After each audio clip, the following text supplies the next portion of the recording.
கர்த்தருடைய வார்த்தைக்கு செல்வோம். எபேசியர்கள் நிருபம் 5ஆம் அதிகாரத்துக்கு திருப்பிக் கொள்வோம். எபேசியர் 5 25 27 வசனம் வரைக்கும் வாசிக்கிறேன், கேட்போம். புருஷர்களே, உங்கள் மனைவிகளில் அன்பு கூறுங்கள், அப்படியே கிறிஸ்துவும் சபையில் அன்பு கூர்ந்து தாமதை திருவசனத்தை கொண்டு தண்ணீர் முழுக்கினால் சுத்திகரித்து பரிசுத்தமாக்குவதற்கும் கரைதரை முதலானவைகள் ஒன்றுமில்லாமல் பரிசுத்தம் பிழையற்றதுமான மகிமை உள்ள சபையாக அதை தமக்கு முன் நிறுத்தி கொள்வதற்கும் தம்மை தாமே அதற்காக ஒப்பு கொடுத்தார். போன வாரத்தில் திருமண வாழ்க்கையில் எப்படி ஒருவரை ஒருவர் மேம்படுத்தி கொள்வதற்கு, கணவனும் மனைவியும் ஒருவரை ஒருவர் மேம்படுத்தி கொள்வதற்கு 3 தெய்வீக கருவிகள் கொடுக்கப்பட்டிருக்கிறது என்பதை பேச ஆரம்பித்தேன். 3 தெய்வீக கருவிகள் என்ன? சத்தியம் 1, 2வது அன்பு, 3வது கிருபை. இந்த 3 காரியங்களும் தெய்வீக கருவிகளாக அல்லது உபகரணங்களாக இருக்கிறது. ஒருவர் மேம்படுத்தி கொள்வது. அதனால் அதைத்தான் இங்கே வாசிக்கிறோம் இல்லையா? நம்ம கிறிஸ்து எப்படி அன்பு கூர்ந்தார்? எப்படி அன்பு கூர்ந்தார்னா, திருவசனத்தை கொண்டு தண்ணீர் முழுக்கினால் நம்மை சுத்திகரித்து கரைதரை முதலான ஒன்றுமெல்லாம் பரிசுத்தம் பிழையற்றதுமான, அதாவது நம்மை மேம்படுத்துகிறார். நாம் இருக்கிற நிலையிலிருந்து நம்ம மாற்றி இருக்க வேண்டிய நிலைக்கு நம்ம கொண்டு வருவதற்காக என்னவெல்லாம் செய்யணுமோ, நம்ம பெட்டர் ஆகிறதுக்கு என்னவெல்லாம் செய்யணுமோ அதையெல்லாம் செய்கிறார். அதுதான் கிறிஸ்துவின் அன்பு. கிறிஸ்து அன்பு கூர்ந்தது போல கணவன் மனைவியும் ஒருத்தரை அன்பு கூற சொல்லி தான் இங்கே போதனை நடக்கிறது. போன வாரம் அதை போதிச்சு. ஆனால் அதுக்கு முந்தின வாரம் ஒரு காரியத்தை சொன்னோம். திருமணம் என்கிறது ஒரு ஆவிக்குரிய நட்பு, ஃப்ரெண்ட்ஷிப்பை பற்றி பேசினோம். உண்மையான நட்பு என்ன, போலியான நட்பு என்ன, இதெல்லாம் பேசினோம். திருமணமே ஒரு நட்பு என்பதை பேசினேன். அதுதான் சப்ஜெக்ட். அங்கே இது போன வாரத்துக்கு முந்தின வாரம். திருமணமே ஒரு ஆவிக்குரிய ஒரு நட்பு. அது கிறிஸ்தவர்களாக இருக்கிற நாம் கிறிஸ்துவை ஏற்றுக்கொண்ட பிறகு ஒரு சபையில் இருக்கிறோம், சகோதர சகோதரிகள் இருக்கிறாங்க. ஒருவருக்கொருவர் நம்ம எப்படி உதவுகிறோன்றதை பற்றி வேதம் பல்வேறு வசனங்களை சொல்லியிருக்கிறதெல்லாம் வாஸ்து காமிச்சேன் உங்களுக்கு. ஒருவருக்கொருவர் புத்தி சொல்லி ஒருத்தர் மேம்படுத்துறதுக்காக, இன்னும் சிறந்தவர்களாக மாறுறதுக்காக எப்படியெல்லாம் உதவி செய்கிறோம் அப்படிங்கிறத பற்றி வேதம் அதிகமாக நமக்கு போதிக்கிறது. அதை செஞ்சு தான் நம்ம திருச்சபையில் ஒருத்தரை மேம்படுத்தி அப்படியே வளர்கிறோம். அப்போ அந்த ஆவிக்குரிய நட்பில் சபையில் இந்த சுவிசேஷத்தின் மூலமாக ஆண்டவர்கிட்ட வந்து ரட்சிக்கப்பட்டு சபையில் இருக்கோமே, எல்லாம் ஒன்றும் பெர்ஃபெக்ட் கிடையாது. பல குறைகள் இருக்குது நம்மக்கிட்ட. ஆனால் போக போக போக பலருடைய உதவியினால், ஆதரவுனால, நட்பினால அது என்ன பண்ணுகிறது, அதெல்லாம் மாற்றப்பட்டு இன்னும் சிறந்தவர்களாக நாம் மாறுறோம். அதே தான் திருமண வாழ்க்கையிலும் நடைபெறுகிறது. திருமண வாழ்க்கை என்கிறது அப்படிப்பட்ட ஒரு நட்பு என்பதை உங்களுக்கு காண்பித்தேன். அப்போ எப்படி திருமண வாழ்க்கையில் ஒருவரை ஒருவர் மேம்படுத்துவது, ஒருவரை ஒருவர் எப்படி இருக்க வேணுமோ அப்படி மாற்றுவது, எப்படி கரை திரை பிழைகள் குறைபாடுகள் எல்லாத்தையும் அகற்றி கிறிஸ்துவை போல ஒருவரை ஒருவர் மாற்றுவது என்று கேட்டால் அதுக்கு பதில் என்னன்னா, எபேசியர் 4ஆம் அதிகாரம் 15ஆம் வசனம் சொல்லுது, அன்புடன் சத்தியத்தை கை கொண்டு. அன்புடன் சத்தியத்தை கை கொண்டு ரெண்டும் வந்துடுது பாருங்க. அங்கே அன்பு, சத்தியம், அதோட கிருபை சேர்க்கணும். ஏன்னா கிருபை அங்கே இருந்தால் தான் அன்புடன் சத்தியத்தை கை கொள்ள முடியும். கிருபை புரிஞ்சால் தான் தெரியும். அதை பிறகு வரோம், நம்ம அடுத்த வாரத்துக்கு அதை வரப்போகிறோம். கிருபைனா என்னன்னு புரிஞ்சு அதை அனுபவிச்சிருக்கிறவர்களுக்கு தான் சத்தியத்தை அன்புடன் கை கொள்ள முடியும். கிருபைன்னு புரியாதவங்க, கிருபைனா என்னென்ன விளங்காதவங்க சத்தியத்தை ஒருவேளை கை கொள்ளலாம், அன்புடன் கை கொள்ள மாட்டார்கள், போட்டு உடைப்பாங்க. அவங்கள்ட்ட ஒரு ஆள் மாட்டினான்னா, ஒரு கணவன் மாட்டினான்னா அவனை உண்டு இல்லைன்னு ஆக்கி ஒன்றும் இல்லாமல் ஆக்கிற வரைக்கும் விட மாட்டாங்க. அல்லது ஒரு மனைவி மாட்டுச்சுன்னா அங்கே கிருபையை பற்றி புரியாத ஆளாக இருந்தால் அந்த கணவன் மனைவியை உண்டு இல்லைன்னு ஆக்கி ஒன்றும் இல்லாமல் ஆக்கி விட்டுருவாங்க. ஏன்னா கிருபை புரியல. கிருபை புரியாதனால சத்தியத்தை பயன்படுத்த தெரியுது. நான் பெரிய பைபிளில் காமிச்சிடறனாக்கும், வசனம் இருக்குதாக்கும், இப்படி செய்யணுமாக்கும் அப்படின்னு சட்டம் பேசுவாங்க பரிசேயர் மாதிரி. ஆனால் கட்டி எழுப்ப முடியாது, போட்டு உடைப்பார்கள். கிருபை புரிஞ்சாதான் அன்புடன் சத்தியத்தை கை கொள்ள முடியும் இல்லையா? அப்போ போன வாரம் இந்த சத்தியத்தை எப்படி எடுத்து ஒரு உபகரணமாக, ஒரு கருவியாக திருமண வாழ்க்கையில் பயன்படுத்துகிறோம் என்பதை நான் உங்களுக்கு காண்பித்தேன் இல்லையா. சத்தியம் எப்படி பயன்படுகிறது? சத்தியம், இந்த சத்தியம் என்கிற இந்த உபகரணம், இந்த கருவி எப்படி பயன்படுறதுன்னா, நாம் யார் என்பதை அது வெளிக்கொண்டு வருகிறது. திருமண வாழ்க்கையில் சத்தியம் எப்படி பயன்படுது? நாம் யார் என்பதை வெளிக்கொண்டு வருது. கிறிஸ்தவ வாழ்க்கையில் அப்படி தானே நடக்குது. கிறிஸ்தவனாகி வந்த உடனே நம்ம என்ன எல்லாம் பர்ஃபெக்டாக கிடையாது. வந்த பிறகு படிப்படியாக மாற ஆரம்பிக்கிறோம். எப்படி மாறணும்? சத்தியத்தினால தானே மாற ஆரம்பிக்கிறோம். சத்தியம் பிரசங்கிக்கப்படுகிறது. நம்முடைய குறைகளை, நம்முடைய கரை திரைகளை எல்லாம் அகற்றி நம்ம சுத்திகரித்து நம்ம பெட்டராக்கிறதுக்காக சத்தியம் நமக்கு போதிக்கப்படுகிறது, அறிவுரைகள் வழங்கப்படுகிறது. மற்ற சகோதர சகோதரிகள் நமக்கு புத்தி சொல்கிறாங்க. நம்மளை போட்டு நசுக்கிறது இல்லை, நம்மளை இழிவுபடுத்துறது இல்லை. அப்படி கிறிஸ்தவ மக்கள் ஒருத்தர் ட்ரீட் பண்ணக்கூடாது. ஒருத்தருக்கு ஒருத்தர் உதவி. எல்லாருமே இம்பர்ஃபெக்டாக இருக்கிறோம், எல்லாருமே பூரணர் அல்ல. நானும் பூரணர் அல்ல, நீங்களும் பூரணர் அல்லங்கிற மனதோடு தான் நம்ம மற்றவர்களுக்கு அவர்களுடைய குறையை எடுத்து சொல்லி அதுக்கு என்ன நிவாரணம், எப்படி சரி பண்ணணும், அதை எப்படி சிறப்பானவர்களாக மாறணுங்கிறத சொல்லி நாம் அதை செய்ய வேண்டும். இன்றைக்கி உலகத்தில் பார்த்திங்கன்னா ஒரு ஆள் ஒரு தப்பு செஞ்சுட்டா போட்டு அவனை உண்டு இல்லைன்னு ஆக்கி எல்லாரும் சேர்ந்து கண்ணா அப்படின்னு பேசி, இப்போ யூடியூப் வேறு வந்துருச்சு இல்லையா. அவங்க என்ன நினைக்கிறாங்க, பெரிய இவங்க சத்தியத்தை கண்டுபிடிச்சிட்டாங்களாக்கும், சத்தியம் இவங்களுக்கு தெரியுமாக்கும், அதனால் இதை வச்சு போட்டு வாங்கன்னு வாங்குறது தான் ஆவிக்குரிய ஒரு வாழ்க்கை நினச்சிட்டாங்க. கிடையவே கிடையாது. இவங்க போட்டு ஆளுகளை இழிவுபடுத்தி, அசிங்கப்படுத்தி, கேவலப்படுத்தி, காலில் போட்டு மிதித்து, இதான் கிறிஸ்தவம்.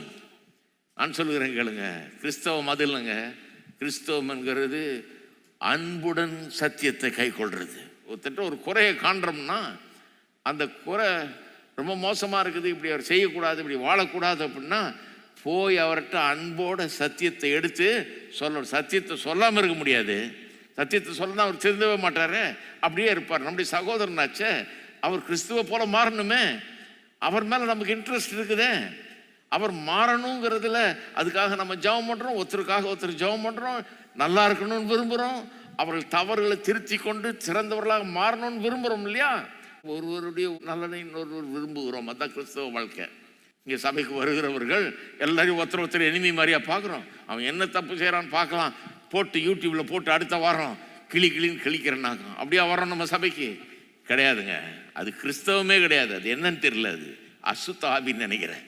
ஒரு பிசாசின் ஆவி அங்கே வேலை செய்யுது. எதுக்கு சபைக்கு வரோம் நம்ம? ஒருத்தர் குறையை கண்டுபிடிச்சு அதை பற்றி பேசுறதுக்கா? அதை பற்றி திட்டி தீக்கிறதுக்கா? அதை அம்பலப்படுத்தி கேவலப்படுத்துறதுக்கா? கிடையாது. ஒருத்தர் சரியா வாழலை, அது பலருக்கும் அது கேடு விளைவிக்கிறது. அது அவருக்கு ரொம்ப கெடுதி, அவர் கெட்டு போயிடுவார், ஒன்றும் இல்லாமல் போயிடுவார்னு நினச்சா ரொம்ப ஜெபம் பண்ணணும். அதுக்காக சத்தியத்தை சொல்லணும், சொல்லாமல் இருக்க முடியாத, நேசிக்கிறோமே. அதனால் தனியாக போய் கூப்பிட்டு புத்தி சொல்லணும். என்ன சொல்லணும்? புத்தி சொல்லணும். அப்படி சொன்னால் எவருமே ஏற்றுக்கொள்வார்கள். ஏற்றுக்கொள்ளக்கூடிய விதத்தில் புத்தி சொல்லணும் இல்லையா.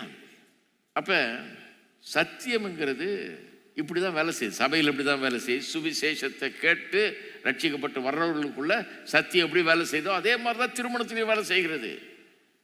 திருமணத்தில் என்னன்னா, எந்த மனித உறவுகளிலும் இல்லாத ஒரு நெருக்கத்தை திருமண உறவு ஏற்படுத்துகிறது. வேற எந்த உறவுலையும் அது கிடையாது. தாய் தாம கூட அந்த அளவுக்கு நெருக்கத்தை உண்டு பண்ணுறதில்ல.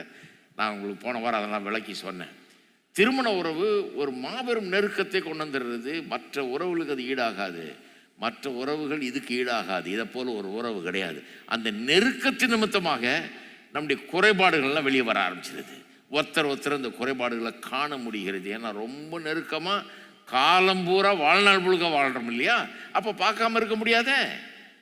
அதுவும் இல்லாமல் அவங்களோட வாழ்நாள் முழுக்க வாழணும். அவங்க நம்மளோட அப்படியே ஒரே மாம்சமாக இணைக்கப்பட்டபடினால அதை சொல்லாமல் இருக்க முடியாது. ஏன்னா அவங்க கெட்டு போய் அவங்க நாசமானா நம்மளும் கூடயே நாசமாகறோம். ஒரே மாம்சம் தானே இருக்கிறோம். என் கை அடிபட்டுருச்சுன்னா கை தானே அது கிடக்குது, ஒரு விரல் அடிபட்டதுனால என்ன ஆக போகுது அப்படின்னு இருந்த முடியாது. இல்லை இதில் கடைசியில் இதில் ஏதாவது ஒரு ஆபத்து ஏற்பட்டு கடைசியில் உயிருக்கே ஆபத்து கூட போகலாம். அதனால தான் கொண்டு போய் டாக்டர்கிட்ட காமிச்சு அதை முதல்ல கரெக்ட் பண்ணுறோம். ஏனென்று சொன்னால் அதுக்கு செய்ய வேண்டியதை செய்யணும், அதை இக்னோர் பண்ண முடியாது. அப்போ திருமண உறவில் அந்த நெருக்கமான உறவு நமக்குள்ளே இருக்கிற குறைபாடுகளை வெளியே கொண்டு வருது பாருங்கள். இன்னொரு காரணமும் சொன்னேன் உங்களுக்கு. அது என்னென்னா, திருமண உறவுன்றது 2 பேரும் ஒன்றா சேர்ந்து ஒரு கூரை கீழே வாழ்கிறது கிடையாது. அதை காட்டிலும் பெரிய இது என்னென்னா இன்எஸ்கேப்பபிள் ரிலேஷன்ஷிப். அதாவது இட்ஸ் மோர் இன்எஸ்கேப்பபிள் ரிலேஷன்ஷிப். அதாவது 2 பேரும் ஒன்றா சேர்ந்தா வாழ்ந்தா எப்போ வேணால் பிச்சுக்கிட்டு போயிடலாம், பொட்டியை தூக்கிட்டு போக வேண்டியதான் வெளியே. வேறு எந்த ஒரு கனெக்ஷனும் கிடையாது இல்லையா? வேறு எந்த விதத்தில் அவர்கள் இணைக்கப்படலை. பொட்டியை தூக்கிட்டு வந்து ஒன்றா வாழ தீர்மானித்தாங்க, வேணாம் தான் போயிட்டே இருக்கலாம். திருமண உறவு அப்படி இல்லை. ரெஜிஸ்டர் பண்ணி சட்டத்துக்கு முன்பாக, சபைக்கு முன்பாக, சொந்தக்காரர்களுக்கு முன்னாக வாக்குறுதியை கொடுத்து, நோட்டீஸ் அடித்து ஊர் முழுக்க கொடுத்து, பிரியாணிலாம் ஆக்கி போட்டு எல்லாம் பண்ணியிருக்கிறோம். பெரிய அமங்கலம் பண்ணியிருக்கிறோம் இல்லையா? இப்போ வந்து டபார்னு பிடிச்சிட்டு பொட்டியை தூக்கிட்டு ஓடிட முடியாது. அதனால் இது ரொம்ப ஒரு தப்ப முடியாத ஒரு உறவுக்குள்ளே நம்ம இருக்கிறோம். ஆகவே ஒருவருடைய குறையை இன்னொருவர் பார்க்கக்கூடிய அவ்வளவு நெருக்கமான ஒரு உறவில் ரொம்ப கிட்ட இருக்கிறோம். நாள் முழுக்க பார்க்க முடியுது, இரவும் பகலும் பார்க்க முடியுது. குறைகளை வெளிப்படாமல் இருக்கவே இருக்காது. மற்றவங்களோட அப்படிப்பட்ட உறவு இல்லை. காலைல போகிறோம், வேலைக்கு போகிறோம், சாயந்தரம் வந்துடுறோம். அங்கே நம்ம குறைகள்லாம் எல்லாம் வெளிப்படாது பாருங்கள். இங்கே இரவும் பகலும் இருக்கிறோம், எல்லா சூழ்நிலையிலும் கடந்து வர்றோம். அப்போ நெருக்கமாக இருக்கிறதுனால பார்க்க ஆரம்பிக்கிறோம். பார்க்கறது மட்டும் இல்லை, அதை சரி பண்ணக்கூடிய, அதை டீல் பண்ணக்கூடிய ஒரு கட்டாயம் அங்கே இருக்குது. ஏன்னா 2 பேரும் ஒரே மாம்சம் ஆகிட்டோம், ஒரு குடும்பம் ஆகிட்டோம். வாழ்நாள் முழுக்க ஒப்பேற்றணுமே, சரி பண்ணாமல் அப்படியே போக முடியாது. இதெல்லாம் நம்ம பேசணும். அதுதான் இங்கே சொல்லியிருக்குது. சுத்திகரித்து கழுவி கரை திரையெல்லாம் இல்லாமல் சரி பண்ணுற வேலையில் சத்தியத்தை கொண்டு அதை சரி பண்ணுறாரு இயேசு. அதுதான் இயேசுவின் அன்புங்கிறத பார்த்தோம். அந்த அன்பு தான் நம்ம சகோதர அன்பில் இருக்குது. ஒருத்தரை நேசிக்கிறதுலையும் அதுதான் இருக்குது. இப்போ இந்த பவர் ஆஃப் ட்ரூத், இந்த சத்தியம் என்கிற இந்த சக்தி ஒரு திருமணத்தில் வேலை செய்கிற ஒரு பயங்கர சக்தி. இது ஒரு கடவுள் நமக்கு ஒரு உபகரணமாக, ஒரு கருவியாக கொடுத்துருக்கிறாரு. ஆனால் இது சில நேரத்தில் ஏற்றுக்கொள்கிறதுக்கு ரொம்ப கடினமாக இருக்கிறது. சிலர் தங்களுடைய குறைகள் வெளிப்படும் போது எப்படியாவது திருமணத்திலேருந்து தப்பிச்சு வெளியே ஓடிடலான்னு பார்க்குறாங்க. ஏன்னா இப்போ இவங்க யாருன்றது வெளியே வந்துருச்சு. அவங்க என்ன நினைக்கிறாங்க, ஐயோ அசிங்கமாயிடுச்சு, நான் யாருன்றது வெளியே வந்து இனிமே ஒன்றா சேர்ந்து வாழ முடியாது அப்படின்னு நினச்சி வெளியே போயிடுறாங்க. சிலர் என்ன பண்ணுவாங்க, கொஞ்சம் அப்படியே வித்ட்ரா பண்ணிக்குவாங்க, கொஞ்சம் அப்படியே பின் வாங்கிடுவாங்க உறவில். சரி அவ்வளோதான், நமக்கு வாய்ச்சது அவ்வளோதான், மக்கள் அப்படியே தள்ளலாம் காலத்தை அப்படிங்கிற மாதிரி போயிடுவாங்க. இந்த மாதிரி பல அப்ரோச்சஸ் பயன்படுத்துகிறாங்க பாருங்கள். இன்னும் சிலர் நினைக்கிறாங்க, இல்லை இது தப்பான ஒரு ஆளை கல்யாணம் பண்ணிட்டேன், நான் ஐ பெட்டர் ஃபைண்ட் சம்மோன் எல்ஸ், சம்மோன் பெட்டர் அப்படின்னு நினைக்கிறாங்க. அதாவது ஒரு பர்ஃபெக்ட் வாழ்க்கை துணை, அதாவது எந்த பிழையும் இல்லாமல் கரைதிரை இல்லாத ஒரு வாழ்க்கை துணை தான் எனக்கு வேணுங்கிற ஒரு வாஞ்சியை கடவுளை நமக்குள்ளே வச்சிருக்கிறார். நம்முடைய வாழ்க்கை துணை பர்ஃபெக்டாக இருக்கணுன்ற ஆசையை கடவுள் கொடுத்துருக்காரு நமக்கு. ஆனால் யாருமே பர்ஃபெக்ட் கிடையாது, அதுவும் ரியாலிட்டி தானே. நீங்கள் பர்ஃபெக்டான வாழ்க்கை தேடினீங்கன்னா ஜென்மத்தில் கிடைக்காது, உங்களுக்கு கல்யாணமே ஆகாது. ஆனால் இந்த 2 இம்பர்ஃபெக்ட் பீப்புள், பூரணமில்லாத ஜனங்க 2 பேர் கல்யாணம் பண்ணிட்டு வரும்போது 2 பேருக்குள்ள ஆசை, என் புருஷன் பர்ஃபெக்டாக இருக்கணும், என் மனைவி பர்ஃபெக்டானவளாக இருக்கணும் அப்படிங்கிற ஒரு ஆசை உள்ளே இருக்குது. அது கடவுள்கிட்டருந்து வர்ற ஆசை. அப்போ அதுக்காக இவரை விட்டு நான் வேற ஒருத்தரை தேடுறேன், ஏன்னா இவர் பர்ஃபெக்டாக இல்லைன்னு போக முடியாது. ஏன்னா அங்கே போனீங்கன்னா அதே பிரச்சனை தான் திரும்ப வரும். ஏன்னா எல்லாருமே இம்பர்ஃபெக்ட் ஆச்சே. அப்போ உங்களுடைய பர்ஃபெக்ட் கம்பேனியன், உங்களுடைய பூர்ணமான பர்ஃபெக்ட் மேட்ச் எங்கே இருக்குது? இப்போ கல்யாணம் பண்ணிக்கிறீங்களா, அவர் தான். இவரை தான் சரி பண்ணணும், இந்த மாவை தான் சரி பண்ணணும், இதைத்தான் சரி பண்ணி இதை தான் சரியாகணும், வேற வழி இல்லை. வேற உலகத்துலேயே எங்கேயும் பர்ஃபெக்ட் மாப்பிள்ளை கிடையாது, பொண்ணு கிடையாது. நான் தப்பாக பண்ணிட்டேன், இந்த தடவை போய் கரெக்டாக பண்ண போகிறேன், நடக்காது, எங்கேயுமே கிடையாது. அப்படி இருக்கிறீங்களா? எல்லாம் இது புது செய்தி மாதிரி பார்த்துட்டு இருக்கிறாங்க சிலர். ஐயோ அப்படியா, இது வேணான்னு போயிட்டு அப்புறம் வேற ஏதாவது பண்ணிக்கலான்னு பார்த்தேன், நடக்காது. கடவுள் அப்படி ஒரு ஆசையை வச்சுட்டாரு, பர்ஃபெக்டாக போகணும்னு. அந்த ஆசையை எப்படி நிறைவேற்றுறது? வேற ஒருத்தனை பார்த்து கல்யாணம் பண்ணுறது இல்லை, வேற ஒரு பொண்ணை பார்த்து கல்யாணம் பண்ணுறது இல்லை. இந்த இருக்கிற ஆளை கிறிஸ்துவின் அன்பை கொண்டு சரி பண்ணி கரை திரை முதலான எல்லாம் அகற்றி பரிசுத்தம் பிழையற்றெல்லாம் மாற்றி இயேசுவை போல மாற்றுறான். நீங்கள் மாற்றுறீங்க, அவரும் உங்களை மாற்றுறதுக்கு உதவு செய்கிறாரு இல்லையா? நீங்கள் அவருக்கு உதவுறீங்க, அவரும் உங்களுக்கு உதவுறாரு. அதுதானே கிறிஸ்தவ நட்பு. திருமணம் ஒரு கிறிஸ்தவ நட்பு. இருக்கிறீங்களா? அப்போ அதுதான் பாருங்க. எபிரேயர் திருப்புங்க பார்ப்போம். எபிரேயர் 3ஆம் அதிகாரம் திருப்புங்க. எபிரேயர் 3ஆம் அதிகாரம் 13ஆம் வசனம் பாருங்க. உங்களில் ஒருவனாகிலும் பாவத்தின் வஞ்சனையினாலே கடினப்பட்டு போகாதபடிக்கு, அதாவது சபையில் ஒருவராவது பாவத்தின் வஞ்சனையினால கடினப்பட்டு போகாதபடிக்கு இன்று எனப்படும் அளவும் நாடோறும் ஒருவருக்கொருவர் புத்தி சொல்லுங்கள். தினந்தோறும் ஒருவருக்கொருவர் புத்தி சொல்லுங்கள். அதாங்க கிறிஸ்தவ வாழ்க்கை. தினந்தோறும் ஒருத்தருக்கு ஒருத்தர் ஜெபம் பண்ணுங்க, உதவுங்க, புத்தி சொல்லுங்க. ஏன்? பாவத்தின் வஞ்சனையில் அகப்பட்டு பாவத்தில் சிக்கி அப்படியே வாழ்ந்து அழிஞ்சு போகாதபடிக்கு நாள்தோறும் ஒருவருக்கொருவர் புத்தி சொல்லுங்க. அதுதான் கிறிஸ்தவ வாழ்க்கை இல்லையா? அதை அப்படியே திருமண வாழ்க்கையை கொண்டாங்க.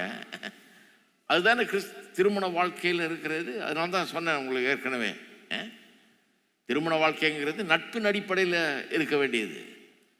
இது ஒரு பொருளாதார அரேஞ்ச்மெண்ட் கிடையாது. ஒரு சமூக ரீதியாக என்னுடைய அந்தஸ்தை காப்பாற்றிக்கிறது, என் குடும்ப அந்தஸ்தை காப்பாற்றுறதுக்காக அப்படிப்பட்ட ஒரு அரேஞ்ச்மெண்ட் கிடையாது திருமணங்கிறது. பொருளாதார நிலையை பார்த்து, பொருளாதாரம் நல்லா இருக்கும், 2 பேர் கல்யாணம் பண்ணால் பொருளாதாரத்தில் நல்லா இருக்கும்னு பார்த்து பண்ணிங்கன்னா பொருளாதாரம் பிச்சுக்கிச்சுன்னா திருமணமும் பிச்சுக்கும். அதான் அங்கே பிரச்சனை. அதனால் அப்படி செய்ய முடியாது பாருங்க. அது நிற்கவே நிற்காது, என்டியூர் பண்ணாது. திருமணம் நீடிக்காது. அதில் ரொம்ப நாள், கொஞ்ச நாள் தான் நீடிக்கும். பொருளாதாரம் நல்லா போகிற வரைக்கும் நல்லா இருக்கும், அதுக்கப்புறம் நல்லா இருக்காது. அதுதான் அங்கே பிரச்சனை. அப்போ எதன் அடிப்படையில் இருக்கணும் திருமண வாழ்க்கை? திருமண வாழ்க்கை அதை விட ஆழமான ஒரு காரியத்தின் அடிப்படையாக கொண்டிருக்கணும். என்னென்னா ஆவிக்குரிய ஒரு நட்பு. நானும் கிறிஸ்துவுக்குள்ளே இருக்கேன், அவரும் கிறிஸ்துவுக்குள்ளே, 2 பேரும் கர்த்தருடைய கிருபையினால் ரட்சிக்கப்பட்டிருக்கிறோம், கடவுளுடைய பிள்ளைகளாக இருக்கிறோம். 2 பேருமே பர்ஃபெக்ட் கிடையாது. ஒருத்தருக்கு ஒருத்தர் உதவுறதுக்காக இருக்கிறோம். ஒருத்தருக்கு ஒருத்தர் என்ன வேணால் செய்வோம், எப்படியும் உதவுவோம். ஒருத்தருக்கு ஒருத்தர் புத்தி சொல்லி ஒருவர் இன்னும் சிறப்பாக மாற்றுவதுக்கு உதவி செய்வோம். அதான் உண்மையான நண்பர்கள். இந்த உலகத்தில் பாருங்கள், கெட்ட காலத்துலேயும் உங்களோட இருப்பாங்க, நல்ல காலத்துலேயும் இருப்பாங்க. உங்கள் குறைகளெல்லாம் கொஞ்சம் பொறுத்துக்குவாங்க. உங்களுக்கு நீங்கள் தப்பு செய்யும்போது தப்புன்னு சொல்லுவாங்க. நல்ல நண்பனாக இல்லாதவன் சொல்ல மாட்டான் பாருங்கள். அவனுக்கு நீங்கள் கூட இருந்தால் போதுன்னு இருப்பான். உங்களை பற்றி பெரிய அக்கறை கிடையாது. உண்மையான நண்பன் நீங்கள் தப்பு செய்யும்போது சொல்லுவான். திருமண வாழ்க்கையில் கணவனும் மனைவியும் உண்மையான நண்பர்களாக அப்படி இருக்கிறார்கள். இருக்கீங்களா? சரி, அதை பார்த்துட்டோம். திருமண வாழ்க்கையில் எப்படி சத்தியம் வேலை செய்துன்றதை பார்த்துட்டு இன்னைக்கு அன்பை பற்றி பார்ப்போம். எப்படி அன்போடு சத்தியத்தை கை கொள்ளணும். சத்தியம் அதாவது கடினமான உண்மைகளை வெளியே கொண்டு வந்துடுது. முதல்ல கசப்பாக இருக்குது, ஐயோ வெளியே வந்துருச்சா, நான் யாருன்னு கண்டுபிடிச்சிட்டாங்களா, நான் யாருன்றது கூட்டு வெளிப்பட்டுருச்சா அப்படின்னு இருக்குது. ஆனால் அப்புறம் நம்ம உணர்றோம், இல்லை இது என்னுடைய மனைவி, இது என்னுடைய புருஷன், என் நன்மைக்காக, நான் நல்லா இருக்கணுங்கிறதுக்காக என் கூட வாழ்நாள முழுக்க வாழ போகிற ஒருத்தங்க எனக்கு என் குறைகளை சொல்கிறாங்கன்ற ஒரு முடிவுக்கு வந்துடுறோம். அப்புறம் அது சரியாக போயிடுது இல்லையா? அன்பு எப்படி வேலை செய்கிறதுன்றதை பாருங்கள். திருமண வாழ்க்கையில் அன்பு அது ஒரு கருவி. அது எப்படி வேலை செய்யுது? சத்தியம் உள்ளே இருக்கிறத வெளியே, நீங்கள் யாருன்றதை வெளியே கொண்டு வருது. அன்புங்கிறது குணமாக்குகிற ஒரு சக்தி. It's a healing balm. அன்புங்கிறது குணமாக்குகிற ஒரு தைலம் போல. திருமண உறவில் அன்பு என்ன பண்ணுது? உங்களுக்கு ஒரு இமோஷனல் சப்போர்ட்டை கொடுக்குது, ஒரு என்கரேஜ்மெண்ட்டை கொடுக்குது. உங்களுக்கு உங்களுடைய ஆழமான காயங்களையும் புண்ணுகளையும் ஆறும்படி செய்கிறது. இந்த திருமண வாழ்க்கையில் திருமண உறவின் மூலமாக, ஒரு மனைவியை கல்யாணம் பண்ணது மூலமாக அல்லது புருஷனை கல்யாணம் பண்ணது மூலமாக உங்களை பற்றிய உங்களுடைய எண்ணத்தையே மாற்றி அமைச்சு ரீப்ரோக்ராம் பண்ணி புதிய விதத்தில் உங்களை காண உதவுகிற ஒன்று தான் இந்த அன்பு என்கிற ஒரு கருவி. இந்த அன்புங்கிறது ரொம்ப பவர்ஃபுல் கருவி. எப்படி சொல்கிறேன் பவர்ஃபுல் கருவினா, நீங்கள் திருமணத்துக்குள்ளே வரும்போதே உங்களை குறித்த சில எண்ணங்களை நீங்கள் வைத்து கொண்டு வர்றீங்க. உங்களுடைய சுய மதிப்பை நீங்கள் ஏற்கனவே போட்டீங்க. உங்களுடைய செல்ஃப் ஒர்த், உங்களுடைய ஒரு செல்ஃப் இமேஜை என்னங்கிறத தீர்மானிச்சுக்கிட்டு அதை குறித்த ஒரு அண்டர்ஸ்டாண்டிங்கோடு தான் திருமணத்துக்குள்ளே நீங்கள் நுழையிறீங்க. அந்த சுய மதிப்பு எங்கேருந்து வந்தது? நீங்கள் உங்களை எப்படி பார்க்குறீங்க? உங்களை பற்றி ஒரு செல்ஃப் இமேஜ் என்ன, எப்படி உங்களை பார்க்குறீங்க? உங்கள் பெற்றோர் உங்களை பற்றி சொல்லியிருக்கிறாங்க, உங்கள் நண்பர்கள் சொல்லியிருக்கிறாங்க, கூட பிறந்தவங்க சொல்லியிருக்கிறாங்க, உங்களுடைய டீச்சர்ஸு போன்றவர்கள் எல்லாம் உங்களை நியாயம் தீர்த்திருக்கிறாங்க. நீங்கள் எப்படிப்பட்டவர்கள் என்பதை உங்களுக்கு சொல்லியிருக்காங்க. சிலர் உங்களை நல்லவங்கன்னாங்க, சிலர் உங்களை கெட்டவன்னாங்க, நீ உழுப்பிலையோ மாட்டேன்னு சிலர் சொல்லியிருக்காங்க இல்லையா? அதான உண்மை. நீ மதிக்கத்தக்கவன் சிலர் சொல்லியிருக்காங்க, உனக்கு மரியாதையே கிடையாது, நீ ஒன்றுத்துக்கு உதவாதவன் அப்படின்லாம் பேசியிருக்காங்க சிலர். சிலர் வந்து நீ நல்லா வருவேன்னு சொல்லியிருக்கிறாங்க, சிலர் நல்லா வரவே மாட்டேன், நீ உருப்படவே விளங்கவே மாட்டேன் இப்படிலாம் பேசியிருக்கிறாங்க. ஹலோ, இருக்கிறீங்களா? அதான உண்மை. பலரும் பல விதமாக பேசியிருக்கிறாங்க. நம்ம வீட்டிலே பேசியிருக்கிறாங்க, கூட பிறந்தவங்களே பேசியிருக்காங்க, நண்பர்களும் பேசியிருக்கிறாங்க, ஸ்கூலில் வாத்தியார் பேசியிருக்கிறாரு, இப்படி பலரும் பல விதமாக பேசியிருக்கிறாங்க. அப்போ நம்ம செல்ஃப் இமேஜ் வந்து நம்மை குறித்த நமக்கு இருக்கிற எண்ணம் அப்படி தான் கட்டி எழுப்பப்படுகிறது. அப்போ திருமணத்துக்குள்ளே வரும்போது நீங்கள் ஒன்றும் அப்படியே அப்படியே மனதோடு வரல, இதையெல்லாம் உள்ள வாங்கிக்கிட்டு உங்களை பற்றிய ஒரு செல்ஃப் இமேஜோடு தான் நீங்கள் வர்றீங்க. இதில் என்ன முக்கியம்னா, மற்ற எல்லாரும் சொன்னதை காட்டிலும் உங்களுக்கு ரொம்ப ஆழமாக உங்களுடைய உள்ளத்தை தொடுவது, உங்களுடைய உள்ளத்தை பாதிப்பது எது தெரியுமா?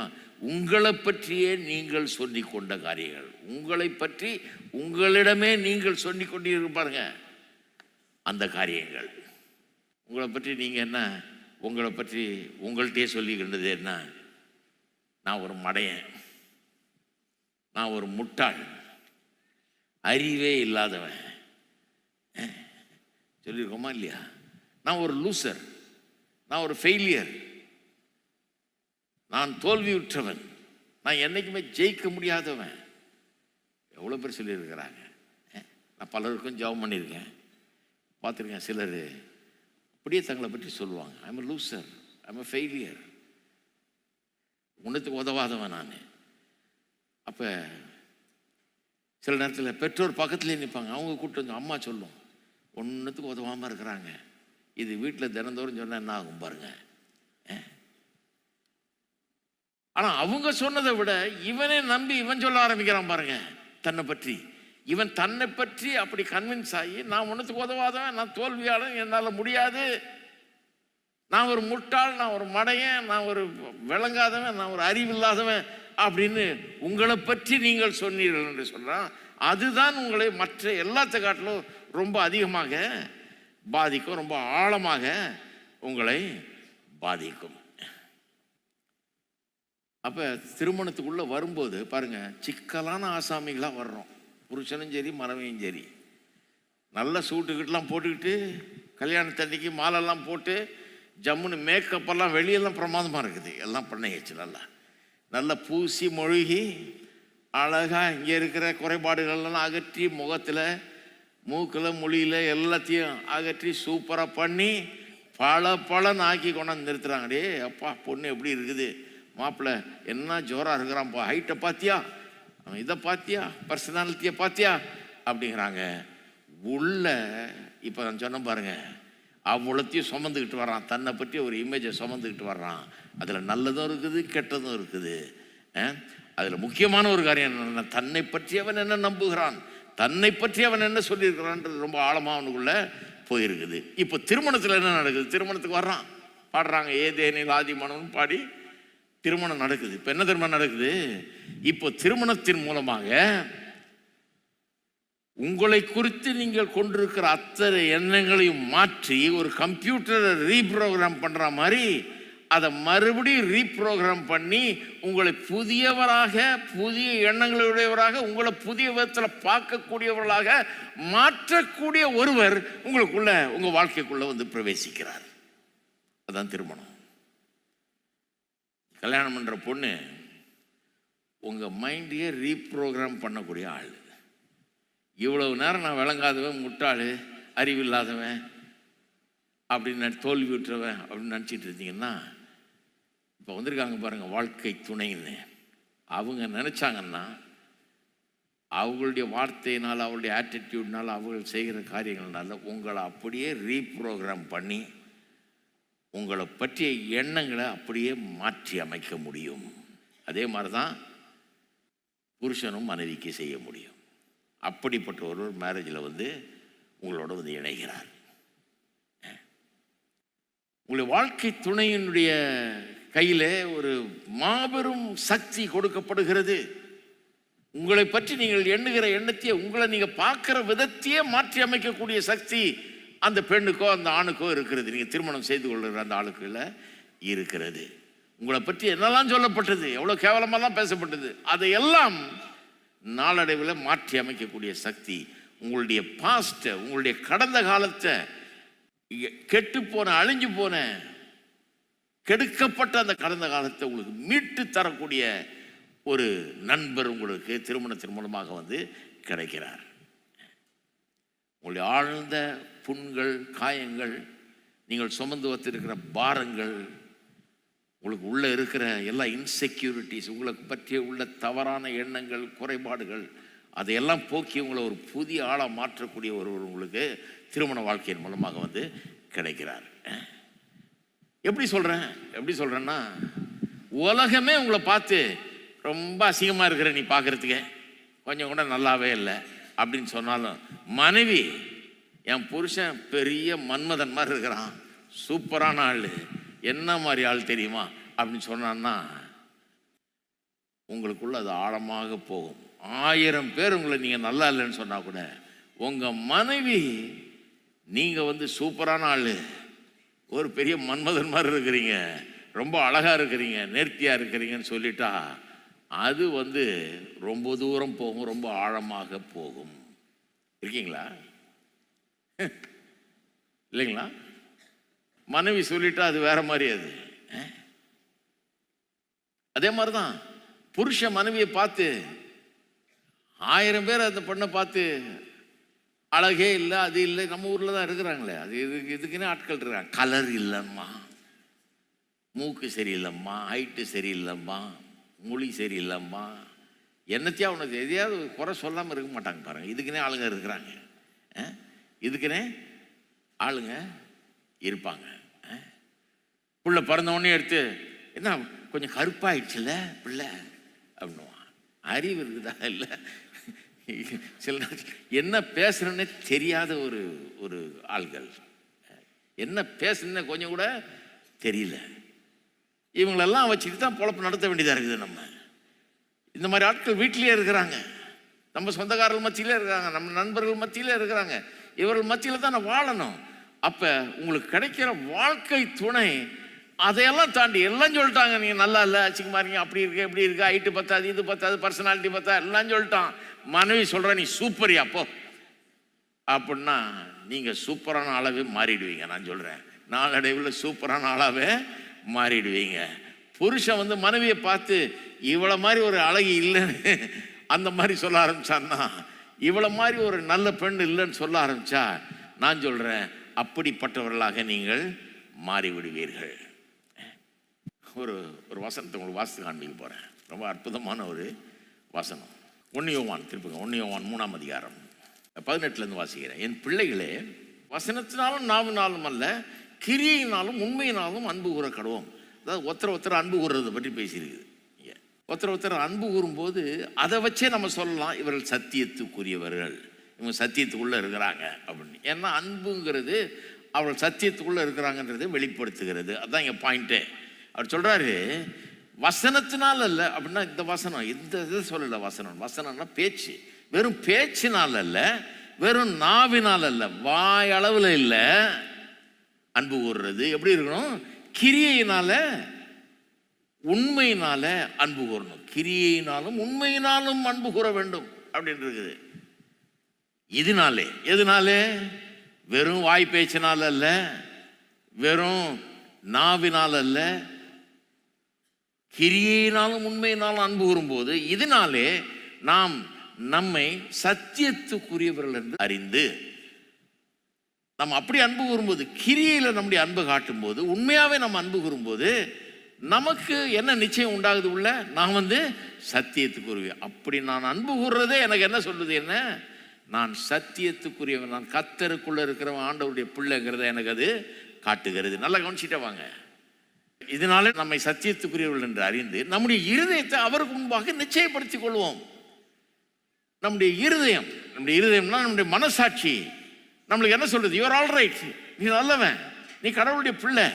ஏன்னா உண்மையா அன்பு கூறுறிய, வெறும் வாய் பேச்சினால் அல்ல, வெறும் நாவினால் அல்ல, உண்மையினாலே, உண்மையாகவே செயலினாலே, கிரியினால் அன்பு கூறுறிய, அதுவே என்ன காட்டுது? நீ ஆண்டவருடைய பிள்ளைன்னு காட்டுதுன்னு சொல்லி மனசாட்சியை என்ன பண்ணுது? அது திருப்திப்படுத்துகிறது.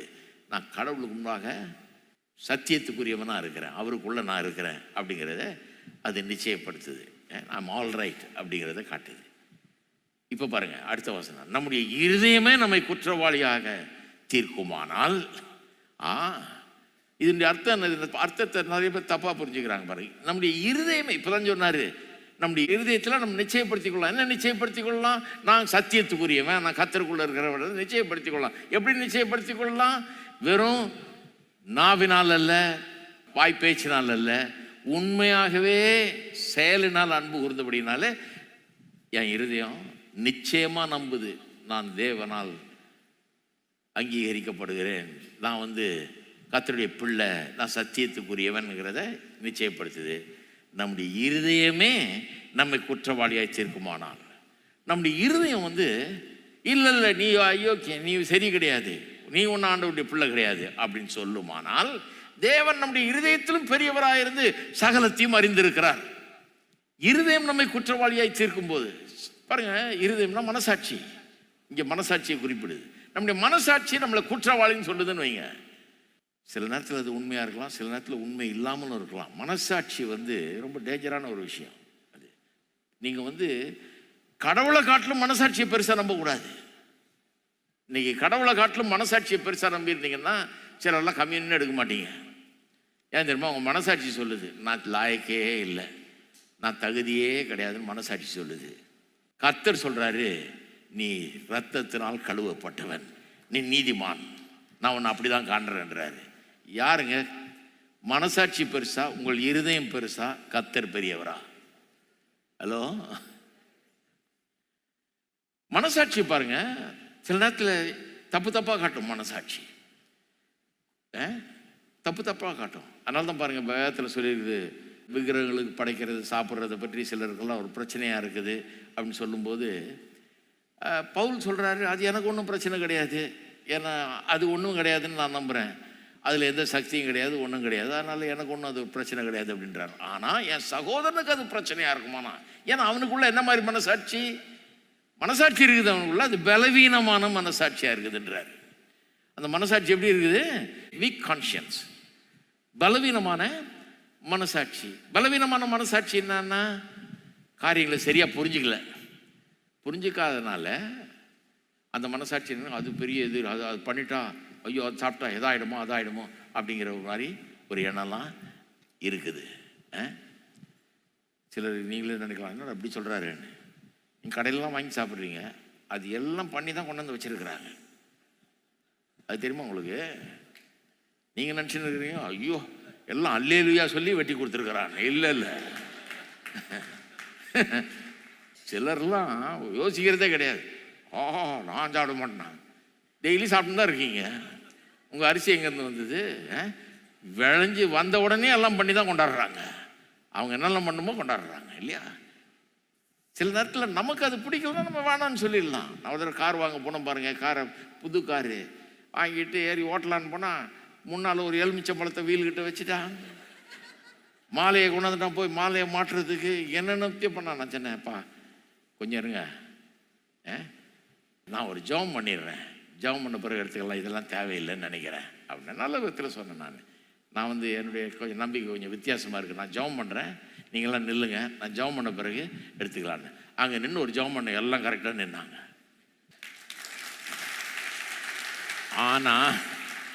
ஆனால் ஒவ்வொரு பாட்டையும் அவங்க பண்ண வேண்டியதெல்லாம் பண்ணி தான் கொண்டு வந்து மாட்டியிருக்கிறாங்க.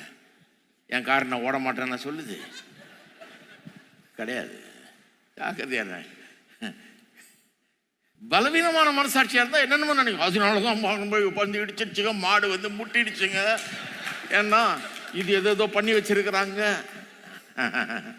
பலவீனமான மனசாட்சி. இந்த மனசாட்சிக்கு ஒன்றும் விலங்கலன்னு அர்த்தம், போதிக்கப்படல சரியா. அதனால அதுதான் பலவீனமான மனசாட்சி. மனசாட்சி பாருங்க, அது வந்து நம்ம சரியா தப்பான்றதை காட்டுறதுக்கு உதவுது. நம்ம குற்றம் செய்யும்போது குற்றம்னு சொல்லுது, நல்லது செய்யும்போது நல்லதுன்னு சொல்லுது. ஒரு பிச்சைக்காரனுக்கு 10 ரூபா நீங்கள் கொடுத்தீங்கன்னா உங்கள் மனசாட்சி சொல்லுது நீ நல்லவன், நல்லா பண்ணியிருக்க அப்படின்னு. ஆனால் ஒரு கஷ்டப்படுறவனுக்கு உதவாமல் பண்ணோம்னா நம்முடைய மனசாட்சியும் சொல்லுது, என்ன என் மனுஷன் நீன்னு நல்லா திங்குற, நீ நல்லா இருக்கிற, இவனுக்கு ஒரு 10-20 ரூபா கொடுக்குறதுக்கு உனக்கு என்ன அப்படிங்கிறது நம்ம மனசாட்சி நம்மளை குற்றப்படுத்துது இல்லையா. மனசாட்சி அப்படி தான் வேலை செய்யணும், அதுக்காக தான் கடவுள் வச்சிருக்கிறாரு. ஆனால் சில நேரத்தில் தாறுமாறாக அது வேலை செய்யுது. ஏன்னா சரியாக பயிற்சிவிக்கப்படவில்லை என்றால் தாறுமாறாக வேலை செய்யுது. இன்னொரு உதாரணம் சொல்கிறேன்.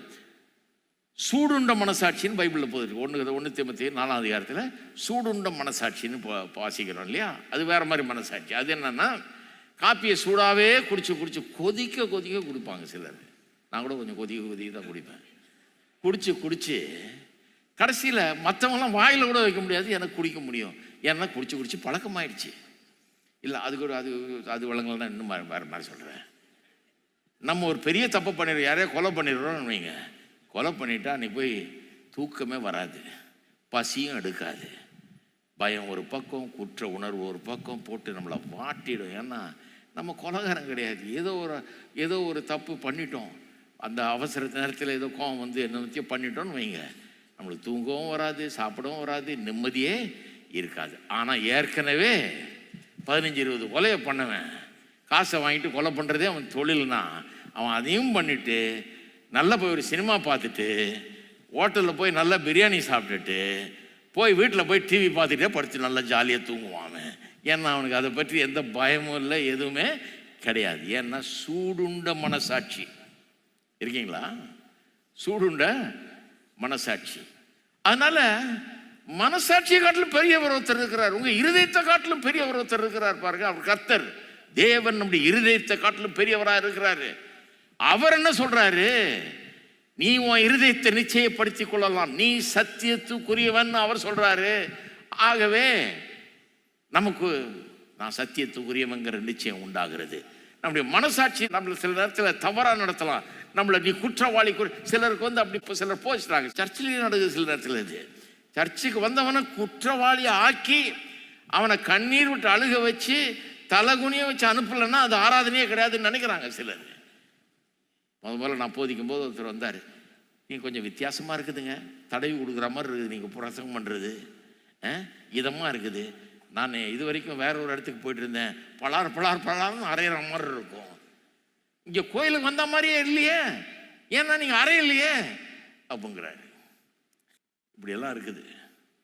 அப்போ நல்ல மனசாட்சி நல்லா வேலை செய்கிற மாதிரி இருந்து அவன் கோயிலுக்கு போனால் கூட வரும்போது குழப்பி போய் வருவான்.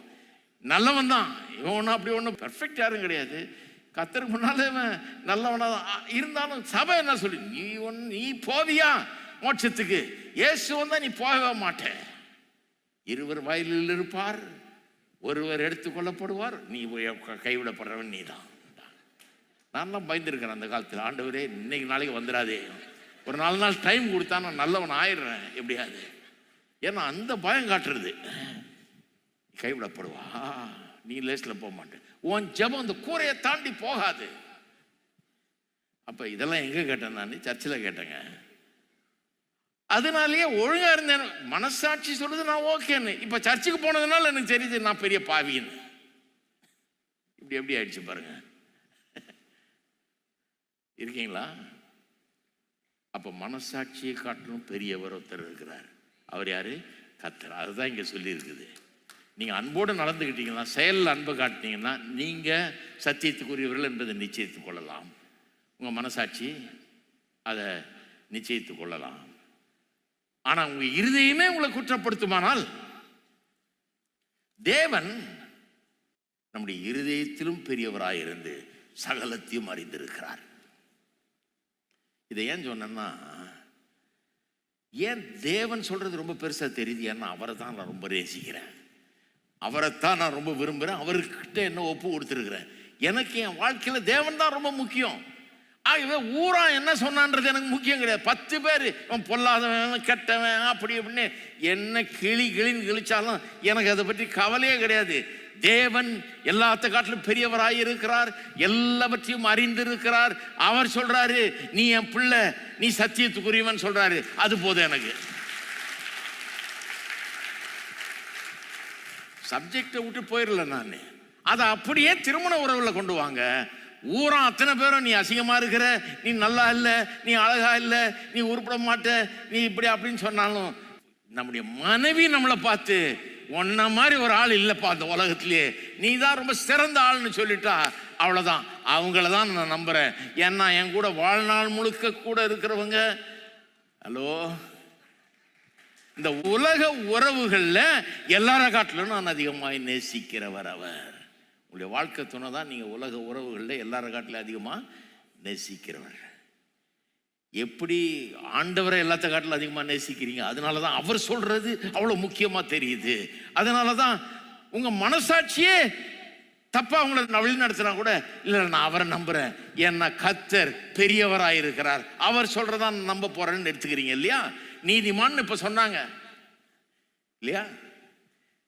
ஒரு காலத்தில் ஒருத்தர் சண்டைக்கு வந்துட்டாருன்ட்டு சட்டை படிச்சு கட்டிக்கிட்டு, அது எப்படி நீதிமான்னு சொல்லணும், நம்மளாம் பாவிகள் அப்படின்னாரு. ஏன்னா நீதிமான்னு சொன்னது அவருக்கு அவ்வளோ கோபம். பைபிள் சொல்லுதியா நீதிமான்னா என்ன பண்றது? பைபிள் நம்மளை நீதிமான்னு சொல்லுது. அப்போ எனக்கே நான் நீதிமானான்றது சந்தேகமாக இருக்குது. ஏன்னா எனக்குள்ள 1000 குறைகளை நானே பார்க்குறேனே, நான் பர்ஃபெக்ட் கிடையாது. ஆனால் வேதம் சொல்லுது நான் கிறிஸ்துவுக்குள்ள நீதிமானாக இருக்கிறேன். என்ன அவர் ரொம்ப நேசிக்கிறார், எனக்காக ஜீவனையை கொடுத்துருக்கிறார், என் அன்பு உருறார், எனக்காக எல்லாத்தையும் செய்கிறாரு. இந்த உலகத்தில் எல்லாத்த காட்டிலும் அவரை தான் நான் நம்புகிறேன், அவரை தான் விசுவாசிக்கிறேன், அவரை தான் பெருசாக நினைக்கிறேன். ஆகவே எவர் என்ன சொன்னாலும் அவர் சொன்னதை நான் நம்புகிறேன். என் மனசாட்சியே இல்லை நீ தகுதி இல்லாதவன்னு சொன்னா கூட அவர் சொன்னதுனால அவரை நான் நம்புகிறேன். அதே மாதிரி தான் திருமணத்தில் எத்தனை பேர் சொன்னாலும் உங்களை பற்றி, எத்தனை பேர் உங்களை எப்படி விமர்சனம் பண்ணி இருந்தாலும், அந்த காலத்தில் வாத்தியாருங்க, மற்ற ஆளுங்க, நண்பர்கள், உங்கள் சொந்த பெற்றோர், நீங்களே கூட உங்களை கண்டம் பண்ணி பேசி உதவாதவன் அப்படி இப்படி மடையங்கடைன்னு உங்களை திட்டியிருந்தா கூட உங்கள் மனைவி உங்களை பார்த்து நீ உன்ன மாதிரி ஒரு பெரிய ஞானி கிடையாது, அறிவுள்ளவன் கிடையாது, உன்ன மாதிரி ஒரு யோகியம் கிடையாதுன்னு சொல்லிட்டா, நான் சொல்கிறேன் உங்களுடைய மைண்டே ரீப்ரோக்ராம் ஆகும். ஹலோ, இருக்கிறீங்களா?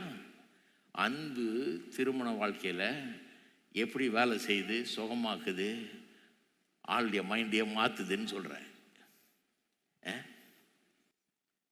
உங்களுடைய வாழ்க்கை துணை உங்கள்கிட்ட இருக்கிற நல்லதெல்லாம் பாராட்டி உங்களை உயர்த்தி பேசி உங்களை கொண்டாடினால், இது வரைக்கும் நீங்கள் உங்களை பற்றி என்னதான் நினச்சிங்களோ அதையெல்லாம் நீங்கள் மாற்றிக்கொள்வதற்கு அது வழிவகுக்கிறது. மைண்டு ரீப்ரோக்ராம் ஆகிடுது இல்லையா? ஏன் அப்படி வேலை செய்யுது? ஏன் அப்படி வேலை செய்யுதுன்னா, எல்லா உறவுகளை காட்டிலும் இந்த திருமண உறவு தான் ரொம்ப நெருக்கமான உறவு. பாருங்க, ஒரு ஆள் வர்றாரு, ஒரு 4 வாரமாக வர்றாரு சர்ச்சுக்குன்னு, அப்புறம் நான் 4 வாரமாக வர்றேங்க, உங்கள் பிரசங்கெல்லாம் கேட்டேன், உங்களை மாதிரி ஒரு நல்ல யோகியமான நல்ல மனுஷன் கிடையவே கிடையாது அப்படின்னு சொன்னால் எனக்கு அது ரொம்ப ஆழமாக போகாது. ஏன்னா இவர் வர்றதே 4 வாரம் தான் வர்றாரு. இவருக்கு என்னை பற்றி என்ன தெரியும்? என்னமோ ரொம்ப தெரிஞ்ச மாதிரி பேசுகிறாரு. சரி, அவர் ஏதோ நம்மளை திருப்திப்படுத்துறதுக்காக சொல்கிறாரு, அவர் கண்டதை சொல்கிறாரு, அவ்வளோதான ஒழிய அவருக்கு ஒன்றும் ரொம்ப அறிஞ்சு ஒன்றும் சொல்லலை அப்படின்னு விட்டுருவோம் இல்லையா? நம்ம அது பிரியமாக இருக்கும் அவர் சொன்னது, இருந்தாலும் உள்ள ஆழமாக ரொம்ப சிங்கின் ஆகாது, அது உள்ளே போகாது. ஆனால் உங்கள் சொந்த மனைவியே உங்கள்கிட்ட பல வருஷங்கள் உங்களோட கூட வாழ்ந்த பிறகு ஒன்ன மாதிரி ஒரு நல்ல மனுஷன் கிடையாதுன்னு சொன்னால் அது எவ்வளோ ஆழமாக போகும்னு நினச்சி பாருங்கள். கண்டிப்பாக அது ஆழமாக போகும். ஏன்னா அவங்க சொல்கிறது சும்மா சொல்லலை, நல்லா அறிஞ்சு வச்சு உங்களுடைய எல்லா கோணத்தையும் பார்த்து, எல்லா அக்கப்போரையும் அறிஞ்சு, குறைபாடுகளெல்லாம் பார்த்து, உங்கள்கிட்ட இருக்கிற 1000 குறைகளெல்லாம் பார்த்துட்டு, இருந்தாலும் நீங்கள் அடிப்படையில் ஒரு நல்ல மனுஷன்றதை சொல்கிறாங்கங்கிறது உங்களுக்கு விளங்கும். நீங்கள் யாரை வெகுவாய் மதிக்கிறீர்களோ அவர்கள் உங்களை வெகுவாய் மதித்தால் அது ரொம்ப ஆழமாக உங்களுக்குள்ள போகும். அதுதான் அங்கே பாயிண்டே. இதே பிரின்சிபல் தான் பாருங்கள் ஆவிக்குரிய ஜீவியத்திலையும் பாருங்க. அதனால தான் நம்ம சொல்கிறோம் ஆவிக்குரிய ஜீவியத்தில் கர்த்தர் உங்களை அன்பு கூறுகிறார்.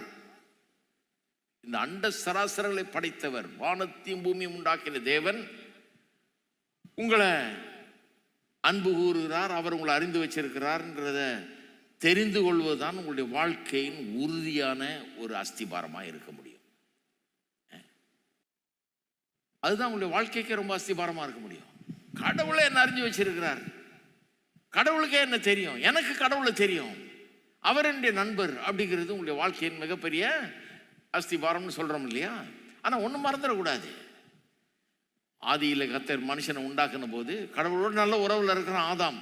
ஆனால் சொல்கிறாரு மனிதன் தனிமையாக இருப்பது நல்லதல்ல. ஏன்னா கடவுளுக்கு மனுஷனுக்கு ஒரு உறவு இருந்தால் மட்டும் போதாது, மனுஷனுக்கு இன்னொரு மனுஷியோட ஒரு உறவு இருக்கணும். அவனை போல இருக்கிற அவன் லெவலில் இருக்கிற ஒரு ஹியூமன் பீயிங்கோட ஒரு உறவு ஏற்படணும். ஹரிசான்டல் ரிலேஷன்ஷிப் அது உண்டாகணும். அதுக்காக தான் மனுஷியை கொடுத்தார், ஒரு பெண்ணை கொடுக்குறாரு இல்லையா? அப்போ கிறிஸ்துவுக்கும் உங்களுக்கும் எப்படி அந்த உறவு வேலை செய்தோ அதே மாதிரி தான் இந்த உறவும் வேலை செய்கிறது. கிறிஸ்துவுக்கும் உங்களுக்கு எப்படி அந்த உறவு வேலை செய்து, அண்ட சராசரங்களை படைத்த தேவன் என்னை உண்டாக்கி இருக்கிறார், என்னை அறிந்திருக்கிறார், என் கூட அவர் இருக்கிறார், என்னை நேசிக்கிறார் என்கிற அந்த அறிவு என்னை உறுதியானவனாக ஆக்குகிறது. அதே போல தான் கிறிஸ்துவின் மூலமாக அவருடைய கல்வாரி சிலுவையின் மூலமாக நான் நீதிமானாக இருக்கிறேன், பரிசுத்தனாக இருக்கிறேன், அழகாக இருக்கிறேன். 2 Corinthians 5:21.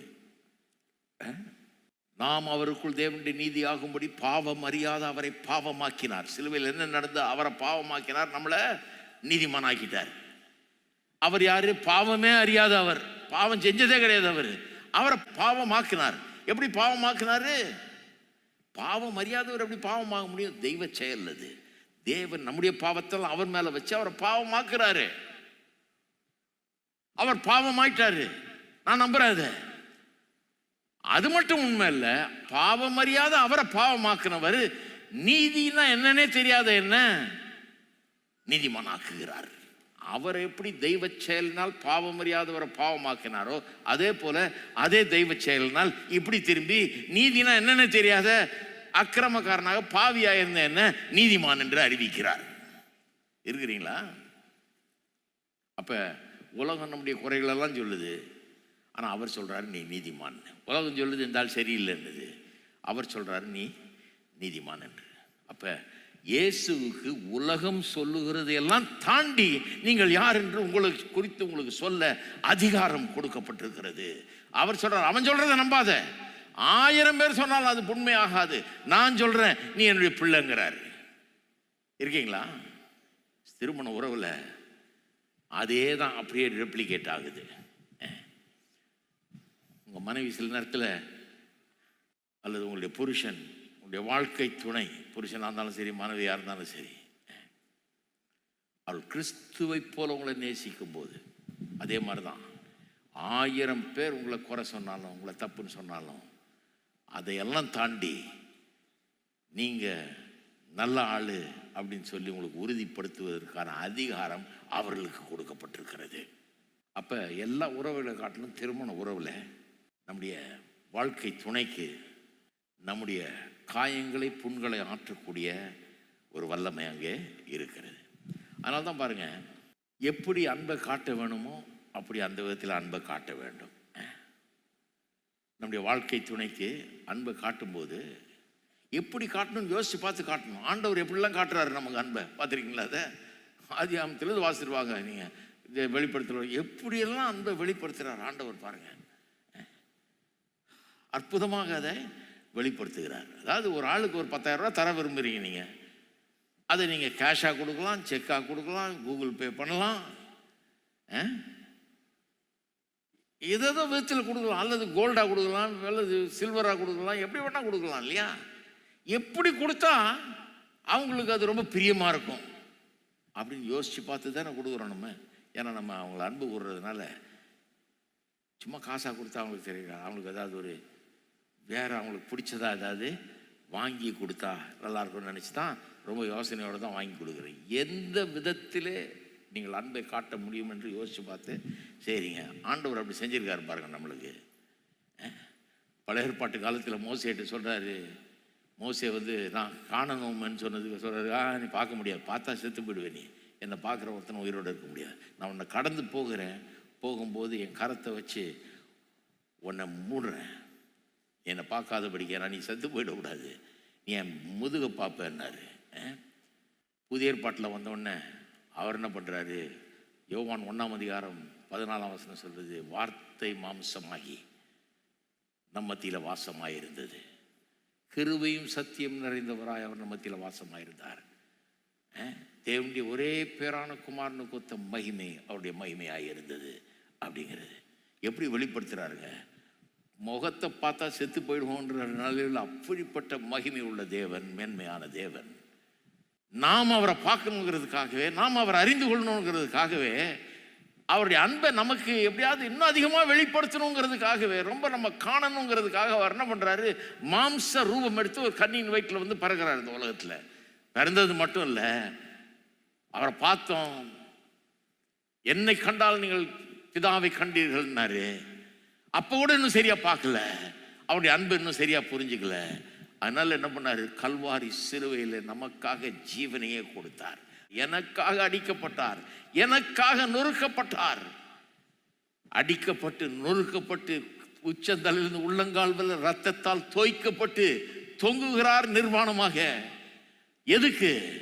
இப்பவாது புரியுதா நான் எவ்வளவு அன்பு கூறுறேன் அப்படிங்கிறத காட்டுறதுக்கு ஆதாரம் பண்றார். எப்படியெல்லாம் காட்டணுமோ தம்முடைய அன்பை அப்படியெல்லாம் காட்டுகிறார் அவர். ஏன்னா அவருடைய அன்பை நம்ம புரிந்து கொள்ளணுங்கிறதுக்காக அப்படி நமக்கு காட்டுகிறார். அப்போ உங்களுடைய வாழ்க்கை துணைக்கு கிறிஸ்து அன்பு கூர்ந்தது போல நீங்கள் அன்பு கூறணும்னா எப்படி அன்பு கூறணுங்க? கணவன் மனைவி ஒருத்தர் எப்படி அன்பு கூறணும்? எப்படியெல்லாம் காட்டினா இவனுக்கு நல்லா புரியுதுன்னு யோசித்து பார்த்து அப்படியெல்லாம் காட்டணும். ஒன்றும் இல்லை, ஒரு சின்ன ப்ராக்டிக்கலாக சொல்லப்போனால் ஒரு சின்ன விஷயம். எல்லா விஷயத்திலையும் உங்களுடைய வாழ்க்கை துணையை நீங்கள் முதலாவது வைத்தீர்கள் என்றால், அவங்களுக்கு முன்னுரிமை கொடுத்தீங்கன்னா, பிடிக்காதுன்றீங்க, நீங்கள் அவங்களுக்கு முன்னுரிமை கொடுக்குறீங்க, அவங்க உங்களுக்கு முன்னுரிமை கொடுக்குறாங்க. வேதத்தில் அப்படியே சொல்லியிருக்கு, ரோமரில் அப்படியே போதிக்கிறார். இந்த முன்னுரிமை கொடுக்கறதுல ரெண்டு பேருக்கும் போட்டி இருக்கணும். ரெண்டு கிறிஸ்தவர்களாக இருந்தால் சபையில் இருக்கிறவங்களுக்கு முன்னுரிமை கொடுக்கறதுல போட்டி இருக்கணும். சேருக்காக சண்டை போடக்கூடாது. நீங்கள் உட்காருங்க, பரவாயில்ல, நான் நந்துக்கிறேங்க, நான் இன்னைக்கு பின்னால் போய் உட்காடுறேன், ஒரு நாள் பின்னால் வந்தேன், நீங்கள் வாங்க உட்காருங்க, நீங்கள் வயசானவங்க பாவம் உட்காருங்க அப்படின்னு நந்துக்கணும். முன்னுரிமை கொடுத்து பாருங்க. அவங்க சொல்லலாம், இல்லை இல்லை நீங்கள் உட்காந்துருக்கீங்க, நீங்கள் உட்காருங்கன்றாங்க. இதுக்கு சண்டை நடக்குது. அவங்க இல்லை இல்லை நீங்களே உட்காந்துருக்கன்றாங்க, நீங்கள் சொல்ல இல்லை நீங்கள் உட்காருங்கன்றீங்க. இதுக்கு இப்படி தான் இருக்கணும் சபைனா. இருக்கிறீங்களா?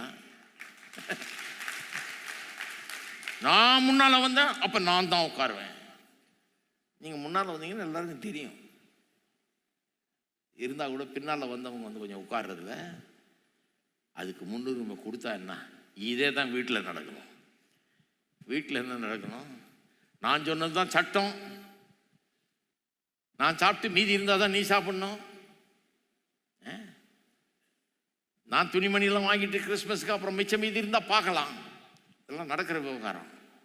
நடக்காத சொல்கிறேன் நான்.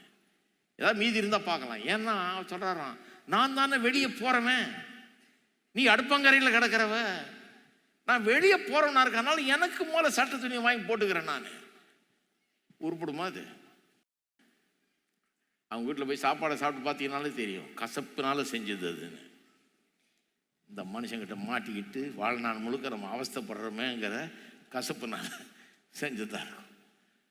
முன்னுரிமை அதை கொடுத்தாலே போதும்.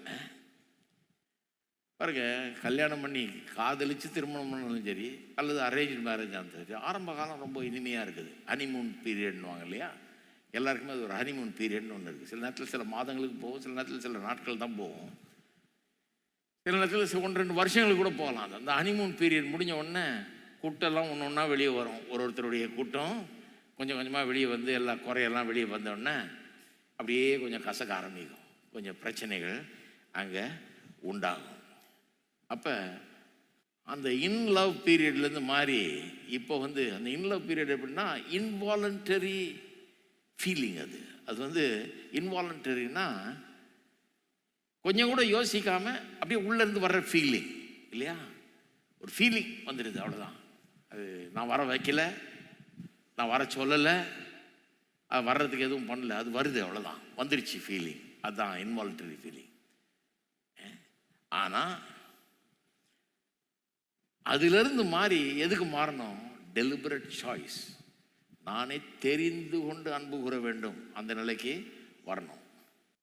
அந்த ஹனிமூன் பீரியட் முடிஞ்ச உடனே இன் லவ் பீரியட் போய் லவ் பீரியட் வரணும். அது வந்து நீங்கள் உங்களை அறியாமலேயே ஒரு ஃபீலிங்னால் அன்பு கூறுறது. இது வந்து திட்டமிட்டு மனமு வந்து தீர்மானித்து சரி இந்த மனுஷன் அன்பு கூற போகிறேன்னு சொல்லி அன்பு கூறுறது. அதுக்கு மாறணும், அதுக்கு மாறணும். நம்முடைய கல்ச்சரில் என்ன பிரச்சனைன்னா, நம்ம என்ன நினைக்கிறோம், அன்பு உலகத்தில் எல்லா கல்ச்சர்லையுமே சொல்கிறேன், அன்புன்னா என்ன நினச்சிட்டு இருக்கிறோம், அது ஒரு இன்வாலண்டரி ஃபீலிங். அது வந்து இப்படியே வர்ற ஒரு ஃபீலிங். அந்த ஃபீலிங் போயிடுச்சுங்க. சில டிவோர்ஸ் ஆகிறவங்க அதான் சொல்கிறாங்க, முன்னே அந்த ஃபீலிங் இருந்ததுங்க, இப்போ இல்லை. அதனால் நான் என்ன பண்ணுறது, ஃபீலிங் வரமாட்டேங்குது, அதனால நான் வந்து இந்த திருமணம் வேணான்னு நினைக்கிறேன், டிவோர்ஸ் பண்ணிக்கலாம்னு நினைக்கிறேன். ஃபீலிங் இருந்தது, ஃபீலிங் போயிடுச்சுன்றாங்க. இதுதான் வந்து உபதேசத்தை கேட்டிருந்தா நான் சொல்லியிருப்பேனே, ஃபீலிங் கொஞ்ச நாள் இருக்கும், அதுக்கப்புறம் போயிடும்.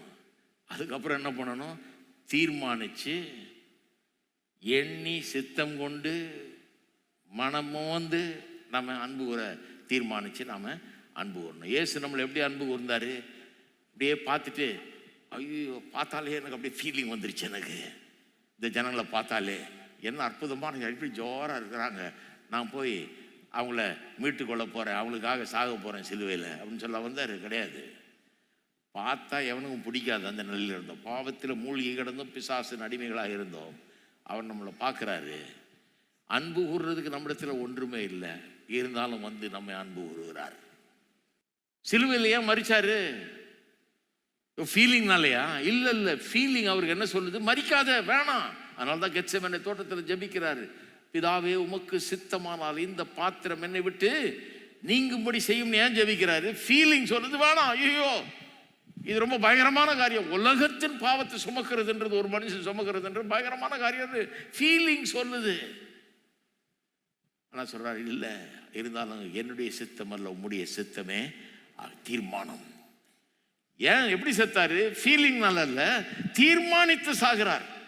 தீர்மானம் எடுக்கிறார், நான் சாக போறேன், உனக்காக மரிச்சு என்னுடைய அன்பை வெளிப்படுத்த போறேன். சிலர் வந்து அதை ஏற்றுக்கொள்ளலாம், என்னை ஏற்றுக்கொள்ளலாம், என்ன அன்பு கூறலாம். நான் அன்பு கூர்ந்ததுனால எங்கிட்ட நிறைய பேர் வரலாம், இன்னும் நிறைய பேர் வராமலே வாழ்நாள் முழுக்க கழிக்கலாம், என்னை இழிவாக பேசலாம், என்னை வெறுக்கலாம்.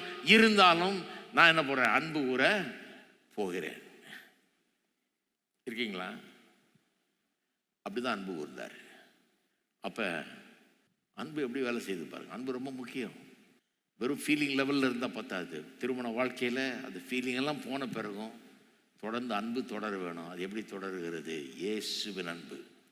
அவர் எப்படி அன்பு கூர்ந்தார்? ஃபீலிங்னால் அன்பு கூறல. இதுதான் பிதாவுக்கு பிரியமான காரியம், இதுதான் பிதாவுடைய சித்தம், இதுக்காக தான் என்ன அனுப்பிச்சிருக்காரு கர்த்தர், நான் அதை செய்ய வேணும், என்னுடைய சித்தம் அல்ல உம்முடைய சித்தம் சொல்லி அன்பு கூறுறாரு. அப்போ திருமண வாழ்க்கையில் எப்படி அன்பு கூறுறோம்? இயேசு அன்பு கூர்ந்தது போல அன்பு கூறுறோம். ஃபீலிங்னால் அல்ல, ஒரு தீர்மானத்தினால். தீர்மானித்து நான் அன்பு கூற போகிறேன், அது என்ன இருந்தாலும் சரி, இதனால் கொஞ்சம் கஷ்டப்பட்டாலும் சரி, நான் அன்பு கூற போகிறேன்னு சொல்லி அன்பு கூர்ந்து பாருங்க, அது பெரிய மாற்றங்களை உண்டு பண்ணும். கடைசியாக இதை சொல்லி முடிச்சிடறேன் நான். அன்பும் சத்தியமும் ஒன்றா இயங்கணும். அதான் முதல்ல ஆரம்பித்தோம் இல்லையா? அன்பினால் சத்தியத்தை கை கொண்டு. சத்தியம் வந்து குட்டை வெளிப்படுத்துது, உள்ள இருக்கிற குறைகளை வெளிப்படுத்துகிறது. ஆனால் அன்பு வந்து நம்மை பற்றி பலரும் சொல்லி நமக்கு சொன்ன காரியங்கள்லாம் நம்ம உள்ளத்தை பாதித்து அதனால் நமக்குள்ள ஒரு செல்ஃப் இமேஜோடு வர்றோம். அன்பு வந்து அதை ரீப்ரோக்ராம் பண்ணி மாற்ற நமக்கு உதவுகிறது. ஆனால் அதில் ஒரு காரியம் ரொம்ப முக்கியம், அன்பும் சத்தியமும் அன்பும் ஒன்றாக இயங்க வேண்டும். அது கொஞ்சம் கடினம்.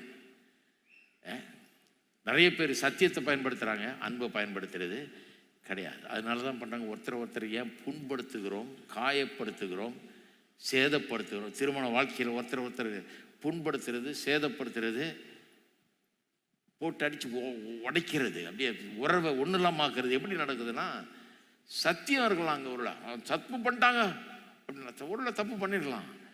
ஆனால் அன்போடு சத்தியத்தை கையாள நாம் தவறி விட்டோம். சிலர் என்ன பண்ணுறாங்க, சரி நமக்கு எதுக்கு வம்பு, சகிச்சுக்கிட்டு பேசாமல் இருந்தோம். சகிச்சுட்டு பேசாமல் இருந்தீங்கன்னா என்ன ஆகும்? அந்த ஆள் மாறப்போகிறதில்லை, அந்த பெண்ணு மாறப்போகிறதில்லை. சொல்லி தான் ஆகணும். அன்பு சொல்லணும்னு சொல்லுது. உண்மையான அன்பு இருந்தால், உண்மையான நண்பனாக இருந்தால் சொல்லணும். அதுவும் இல்லாமல் வாழ்நாள் முழுக்க வாழணுமே, அதனால் சொல்லி தீக்கணும். ஏன்னா சொல்லி ஆகணும். சிலர் என்ன நினைக்கிறாங்க, திருமண வாழ்க்கையில் கோபமாக எதுவும் பேசிடவே கூடாது. இல்லை, சில நேரத்தில் கொஞ்சம் உங்கள் உள்ளத்தில் இருக்கிற அந்த கோபம் வெளிப்பட்டால் தான் நீங்கள் எந்த அளவுக்கு ஒரு தவறை பண்ணியிருக்கீங்கன்றதை உணர முடியும். ஸோ அதனால் சில நேரத்தில் கோபம்லாம் வருது, ஆமாம் உண்மை. இருந்தாலும் அதன் மத்தியிலும் அன்பினால தான் நீங்கள் சொல்கிறீங்கன்றது அந்த காரியம் அங்கே இருக்க வேண்டும். அவங்க செஞ்சது உங்களை ரொம்ப பாதிச்சிருக்குதுன்றது கோபப்பட்டு பேசுறதுல ஒன்றும் தப்பு இல்லை. ஆனால் அந்த கோபத்தின் மத்தியில் நீங்கள் அன்போடு தான் சொல்கிறீங்க, அவங்களுக்கு நல்லதுக்காக தான் சொல்கிறீங்க. இந்த உறவை விரும்புகிறீர்கள், இதில் நீடிக்க விரும்புகிறீர்கள், அந்த அந்த காரியத்துக்காக தான் இதை சொல்கிறீங்கிறது விளங்க வேணும். நிறைய நேரத்தில் புண்படுத்த ஆரம்பிச்சிடுறோம். ஒருத்தருடைய குறையை இன்னொருத்தருக்கு எடுத்து சொல்லும்போது, வாழ்க்கை துணையின் குறையை சுட்டி காண்பிக்கும் போது அது கோபத்துக்குள்ளாக்குகிறது, வெடிக்கிறது ஒரு மாதிரி. எப்படி அதை சத்தியத்தையும் அன்பையும் ஒன்றா இயக்குகிறது எப்படி, அதான் அடுத்த வாரம் பேச போகிறேன். அதுக்கு கிருபை என்கிற ஒரு காரியம் அவசியம். 2 பேரும் ஆண்டவராகி இயேசு கிறிஸ்துவனுடைய கிருபையை அனுபவித்தவர்களாக இருக்க வேண்டும். கிருபை அனுபவிச்சிருந்தா, கிருபைனா என்ன? கிருபைனா உங்களுக்கு கிருபைனா என்னன்னு தெரியாதா? நீங்கள் உங்கள் பாவங்கள் மன்னிக்கப்பட்டிருக்கிறது. அப்போ நீங்கள் கிருபை பெற்றவங்க. நீங்கள் தப்பு செஞ்சு மன்னிக்கப்பட்டிருக்கிறீர்கள். அது மட்டும் இல்லை, மனம் திரும்பி இருக்கிறீர்கள். கிருபை உங்களுக்கு மன்னிப்பை கொடுத்திருக்கிறது. மனம் திரும்புதலுக்குள்ளாக அப்படிப்பட்ட ஒரு காரியத்துக்குள்ள உங்களை நடத்திருக்கு, மனம் திரும்ப வச்சிருக்கிறது. அந்த கிருபை நீங்கள் பெற்றிருக்கிறதுனால இப்போ நீங்கள் மன்னிக்க முடியும், மற்றவர்களை மனம் திரும்புவதற்குள்ளாக நடத்தவும் முடியும். இதை பற்றி ஆழமாக அடுத்த வாரம் பேச போகிறோம். எல்லாரும் எழுந்து நிற்போம்.